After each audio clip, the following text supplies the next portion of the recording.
Cerberus is probably the most tactically minded faction that you'll fight in multiplayer and in single player.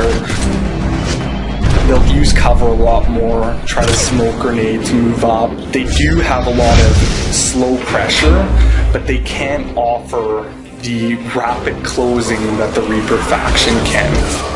My favorite enemy is definitely the Phantom. They just force you to constantly be on the move. If you're in cover, they run at you with their sword. If you're out of cover, they're pounding you with their palm blaster. The Asari, she has stasis, which makes her amazing against the Cerberus faction. Extremely powerful against Phantoms. She can just lock them down anytime she wants. But she's not as strong against Guardians, for example. Whereas the Human has a lot of good powers for debuffing the bigger enemies or crowd controlling the little guys.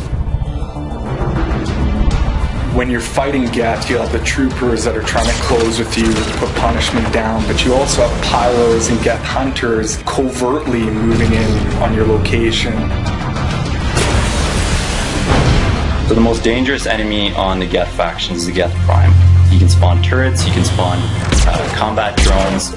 Anyone with sabotage will have a great advantage against the Geth faction because they can actually hack Geth platforms and get them to fight each other. My favorite unit in the Geth faction is the Geth Pyro. You can take him from range by shooting his tank and having it explode and take out a bunch of units around him. So spatial awareness is extremely important when fighting the Geth. The Reapers in particular are probably our hardest faction right now, just because they're so aggressive. The Banshee, the Brute, the Ravager, they just come at you, and it's not like Cerberus where you can bunker down in an area and just take them out as they come. You really have to stay mobile.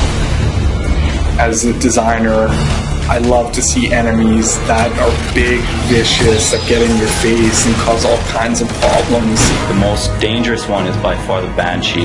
She can teleport at you, she can sync kill you instantly. You can definitely hear her screaming, so you'll know when she's coming.